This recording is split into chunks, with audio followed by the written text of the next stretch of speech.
Le début de l'année 2026 s'ouvre sur une séquence sociale particulièrement tendue, dominée par la crise persistante de l'éducation nationale et ses répercussions politiques. Grève, négociations laborieuses et colère des enseignants alimentent un débat public vif dans lequel le président de la République, Brice Clotaire Oligui Nguema, s'implique personnellement, multipliant rencontres et annonces. Pourtant, face à cette exposition maximale du chef de l'État, un acteur brille par son absence, l'Union démocratique des bâtisseurs, parti présidentiel et force dominante des institutions. Un silence qui interroge tant il contraste avec l'urgence sociale et l'intensité des attaques politiques dirigées contre le pouvoir.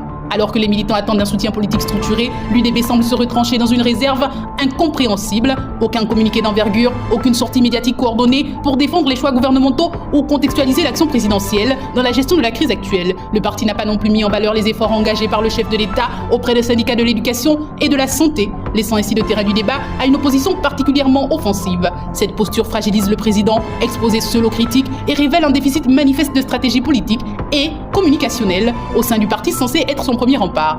Ce mutisme questionne profondément la capacité de l'UDB à assumer son rôle de parti dominant. Présent à l'Assemblée nationale, au Sénat et dans les collectivités locales, il dispose pourtant de relais suffisants pour occuper l'espace public et structurer un discours de soutien, alors même que des organes de presse restent disposés à recevoir dans leurs colonnes des contre-arguments à la prédominance de la critique des oppositions. À défaut d'une mobilisation collective, on assiste à une personnalisation excessive de la gestion de crise où le chef de l'État apparaît en première ligne, sans protection politique. Cette situation est d'autant plus paradoxale que nombre de responsables et d'élus de l'UDB doivent leur ascension politique à cette dynamique présidentielle, sans pour autant se montrer solidaires lorsque la contestation s'intensifie.